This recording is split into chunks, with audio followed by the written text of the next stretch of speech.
Welcome back to the class. We are beginning the discussion on Emile Durkheim, a very important sociological thinker who we can say undoubtedly laid the foundation for the emergence of the discipline.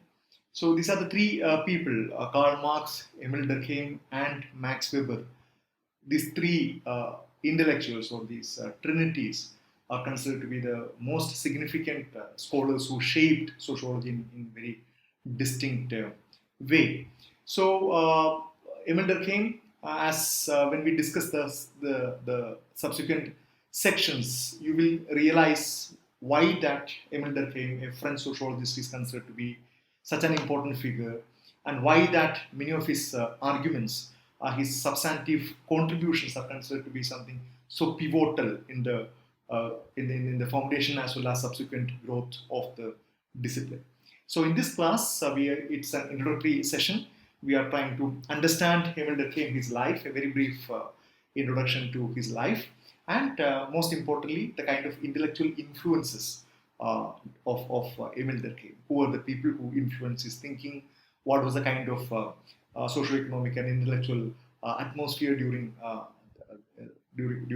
his time? Because these influences are something very important in shaping the contours of the theoretical as well as methodological orientation of every scholar. So these are two photographs, very popular photographs of Emile Durkheim. Uh, he is a central figure in classical sociological theory. Durkheim's contribution is something quite immense. And if you compare with Marx, you know that Marx was not a typical sociologist, and it must have been clear by now for you that the stature of Marx cannot be reduced or cannot be understood within within the label of a sociologist. He was much more than that.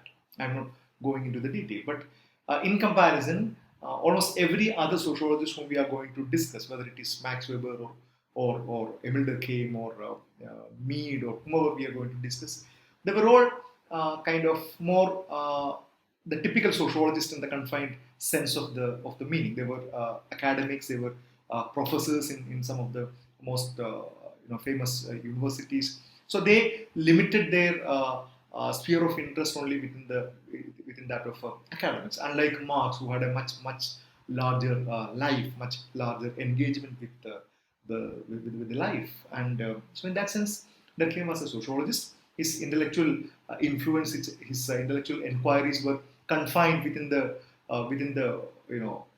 boundaries of this particular discipline, and he's a central figure in classical sociological theories. And he is somebody who laid foundations for the epistemological as well as methodological foundations of sociology. Epistemology, in the sense, it's about the knowledge, and methodology, how we carry on with a particular study. So his contribution in defining what sort of a discipline or what sort of a knowledge system in sociology is something very important. And we will see that when we discuss maybe the next session or after that, when we discuss his book, very important book, The Roots of Sociological Method, we can see that he was actually trying to define sociology. He was trying to give shape to a new particular discipline.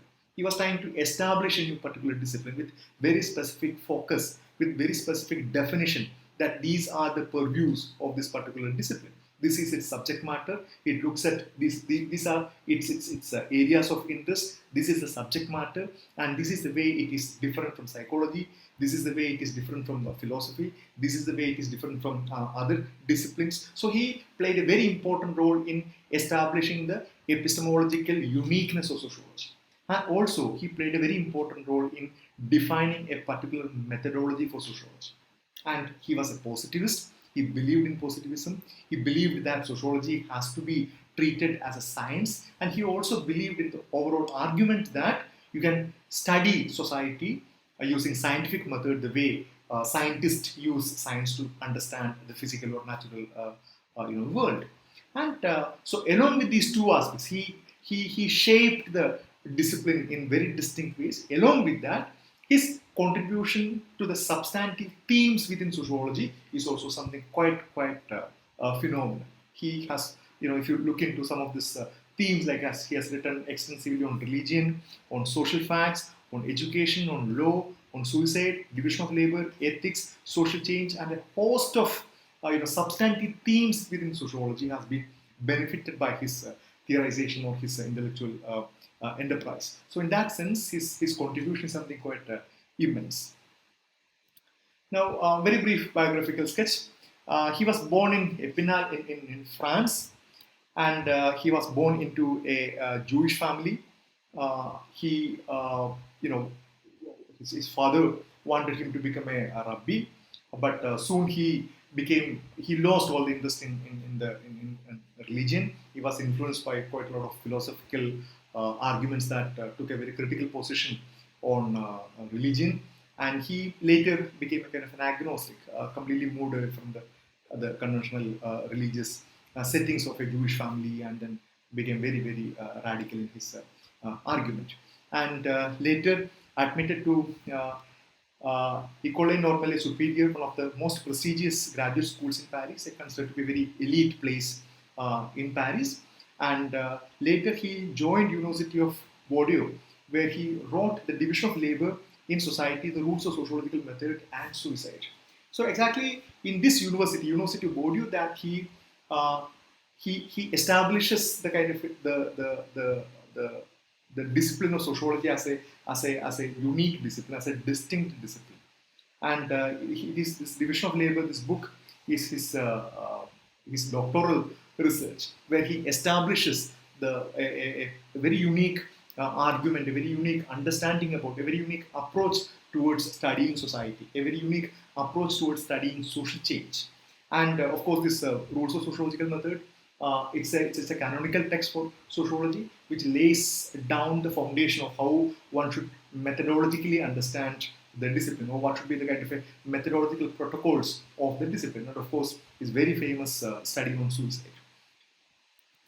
And he could revitalize the dream of Auguste Comte of a scientific study of society with a moral basis. So this is something extremely important, the kind of connection between Auguste Comte and Emile Durkheim. We will discuss in a couple of down the slides.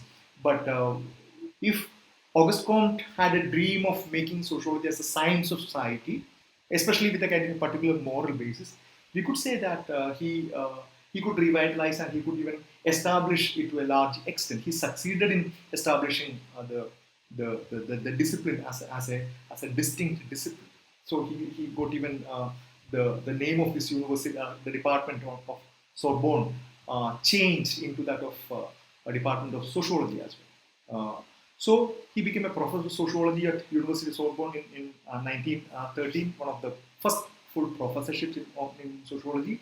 And his writings became extremely important. He was able to influence quite a lot of students, and then he was the editor of this very extremely influential journal, Les Années, and became extremely influential academic, especially in the field of school education.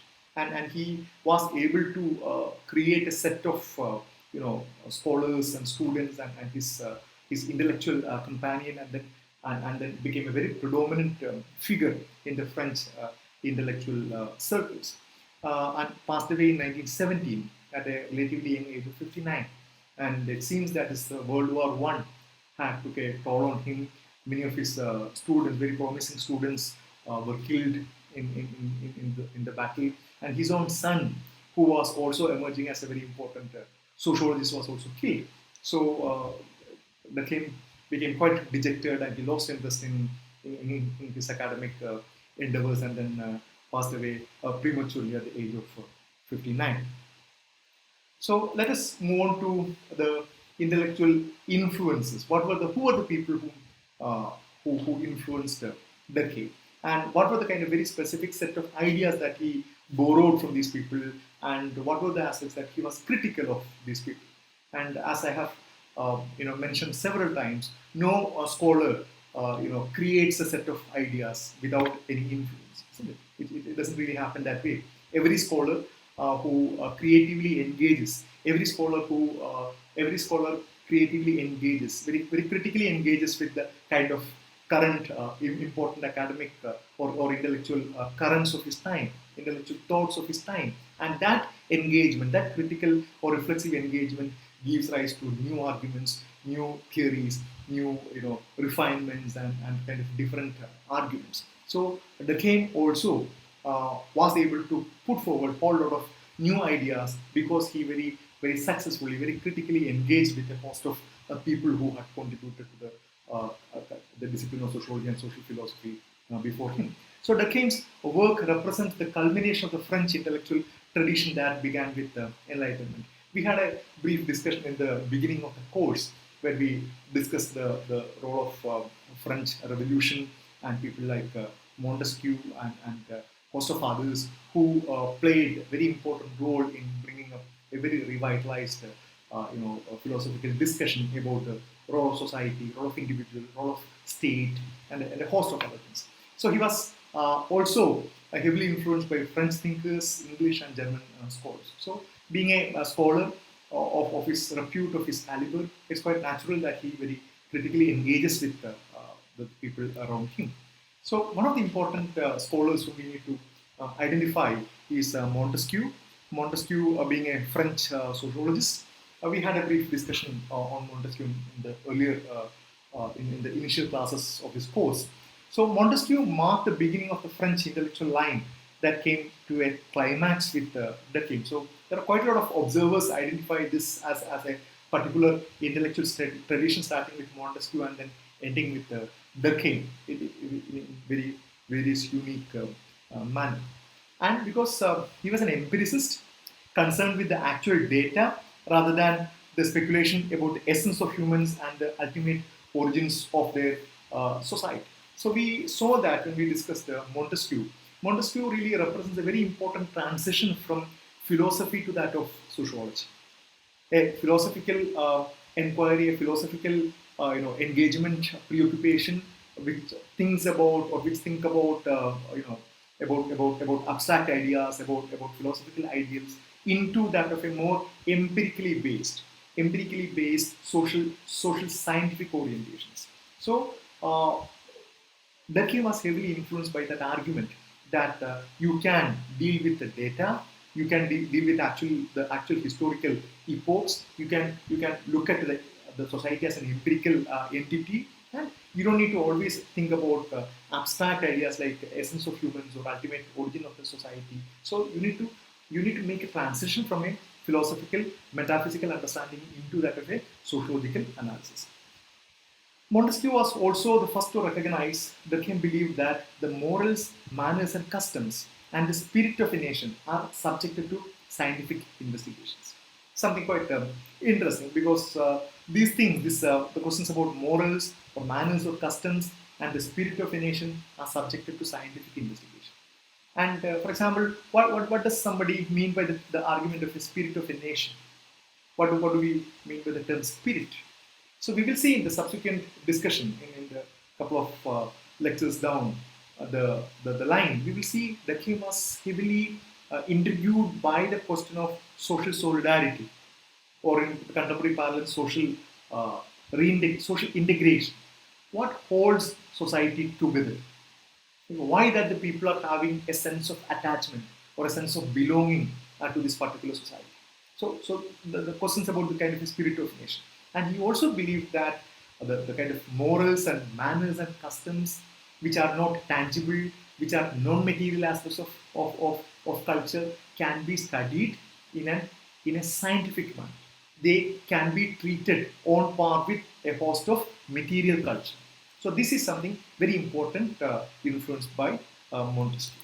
And so in a kind of a summary, Durkheim gave Montesquieu credit for many insights that became part of his sociology. The social world can be studied as a thing. We will come back to this term because this is how Durkheim defines sociology. So, social fact. Durkheim argues that social fact can be seen as a thing.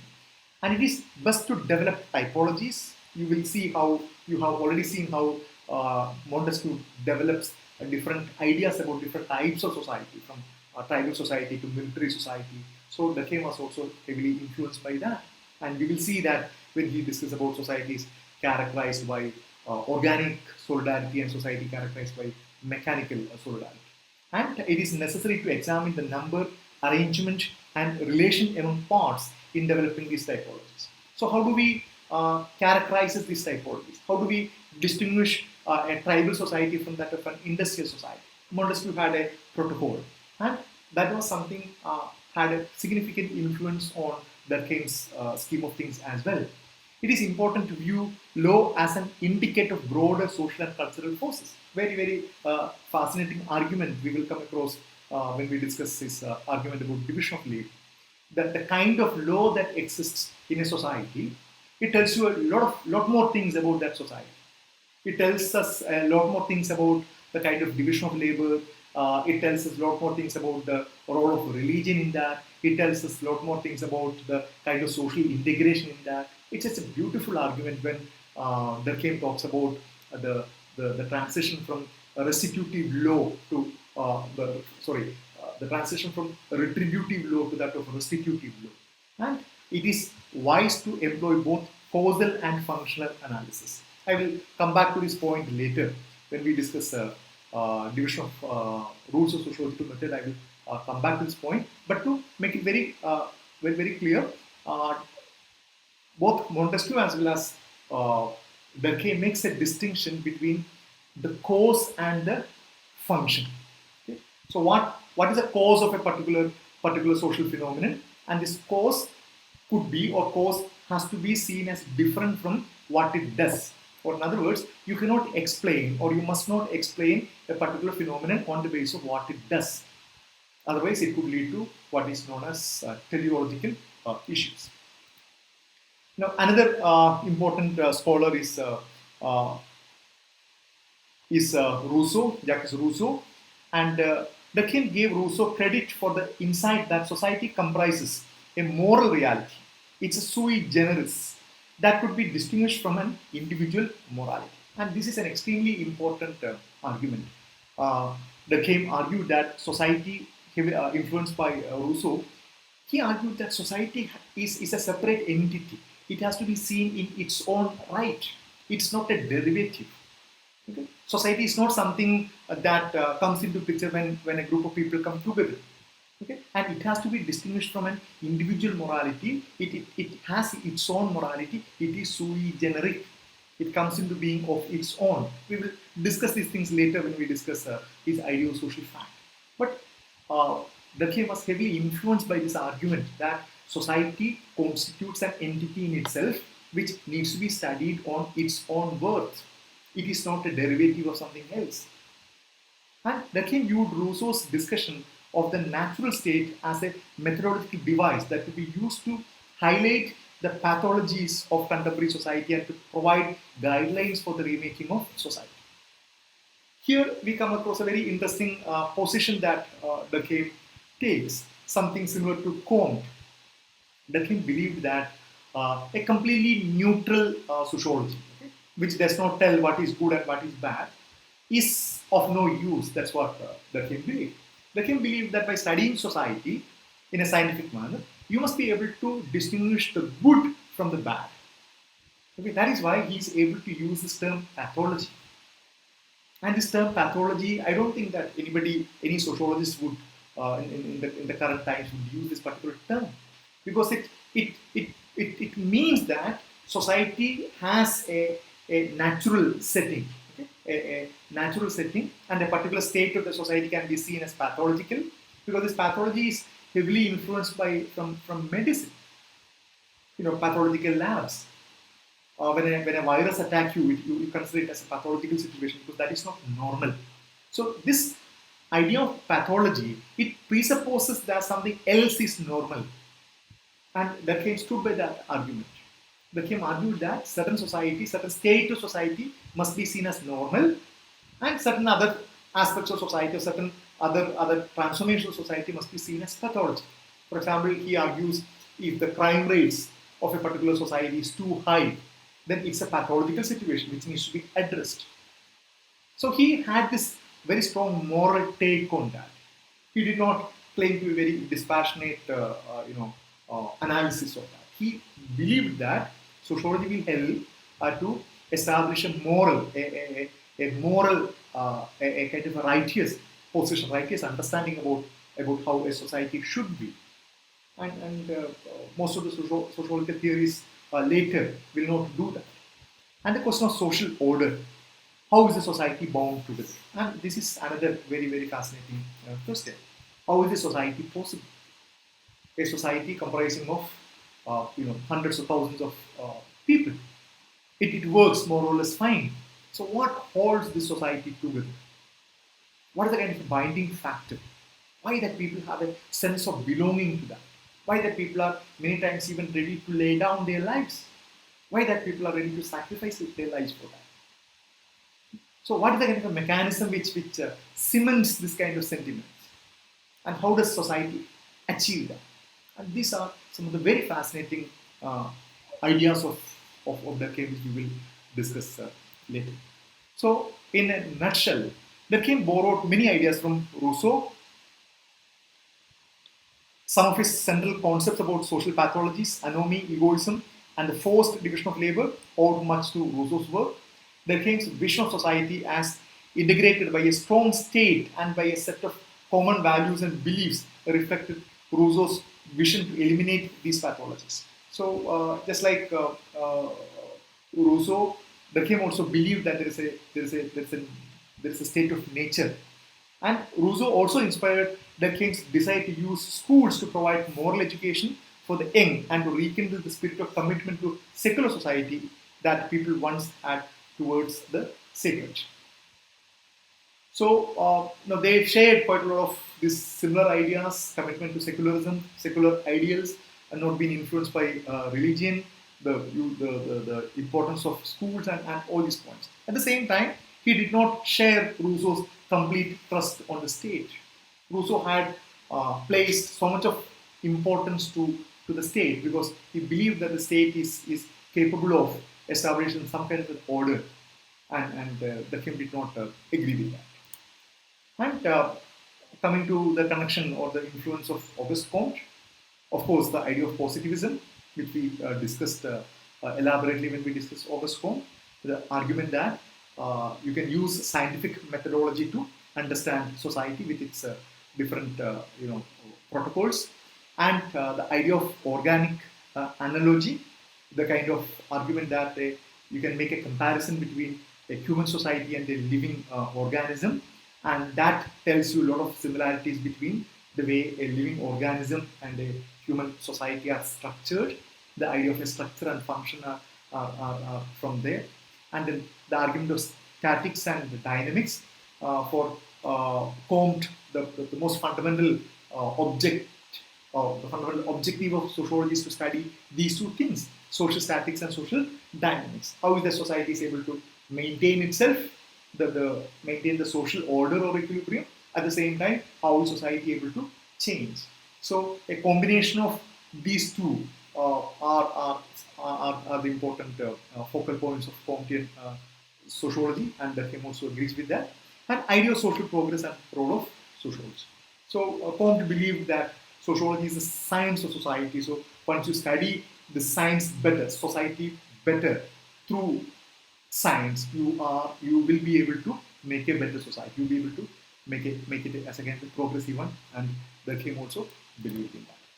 And Herbert Spencer and Durkheim was actually more critical of Herbert Spencer. He was extremely critical of Herbert Spencer, though he was influenced by Spencer's argument about organismic analogy and evolution. He was extremely critical. Especially he was critical of Spencer's extreme utilitarian view that highlighted competition, contract, etc., and vehemently criticized the idea of survival of the fittest. We discussed about it. I hope you remember. We discussed about it when we discussed Herbert Spencer. He looked at the social evolution and then argued that human beings act on the basis of their self-interest, and only the fittest will. There is a struggle for existence and survival of the fittest. And Durkheim was heavily critical of that. Especially Spencer was arguing this towards the end of his life, and that brought him quite a lot of criticism. And he was extremely critical of looking at social change, the social evolution through his kind of a lens of a biological evolution, which looked at the successful animals as the most suitable animals who survived by defeating the others. So that utilitarian ideas were not acceptable to Durkheim. But Durkheim was heavily influenced by Spencer's idea of social progress and evolution. That becomes very evident when Spencer talks about this transition from simple societies to compound societies. Durkheim also speaks the similar language when he talks about transition from societies characterized by mechanical solidarity to societies characterized by organic solidarities. Though the argument is very, very different. And of course, with the idea of evolution. And Karl Marx, of course, mostly critical of Marx's overemphasis on the role of working class. He was never, unlike Max Weber, whom quite a lot of observers say that, who had a dialogue with the ghost of Marx. Durkheim's engagement with Marx was very minimal, and he was not a follower, he was not very much impressed with the Marxian argument, and he was critical of Marx's overemphasis on the role of working class, and the celebration of social conflict and revolution by Karl Marx was something not acceptable to Durkheim, because Durkheim looked at these conflicts as pathological. For Durkheim, a society that is more peaceful was something more normal, and a society that sees violence, that sees upheavals, that sees conflict was something pathological as per Durkheim. And here you will see the kind of fundamental conflict between the structural functional school of thought and the critical or the Marxian school of or conflict school of thought. And these are the fundamentally different perceptions about that. While structural functionalism overemphasizes the whole question of stability and equilibrium, Marxian school or critical school or conflict school, it privileges or it understands this social conflict as something quite natural. They even welcome that. And he felt that the problems of alienation, exploitation, and class antagonism were relevant to all sectors of society, and that revolution caused more pathology than it resolved. Very, very important argument. So while he agreed that issues of alienation, exploitation, and class antagonism were relevant, because this whole point of alienation even identifies alienation as the prime reason for one particular type of suicide. So it's not that he was not aware of these issues that were raised by Karl Marx, but he did not, or he was not ready to accept the argument that these issues emerge from the economic base or economic structure. And he also did not believe, or he was also not ready to accept that all these issues will be resolved if there is a revolution takes place. And he believed very strongly that these revolutions will bring more pathology than whatever it can resolve. So these are some of these scholars whom I just thought I just flag it so that you get some idea about what were the ideas that Durkheim was influenced by, and how he had a very productive critical engagement with the arguments of the important scholars of his time. And these dialogues and these reflections and engagement really shaped his intellectual career, which of course laid foundation to the growth of sociology. So we are stopping here, and next class we will begin with more substantive contributions of Durkheim. Thank you.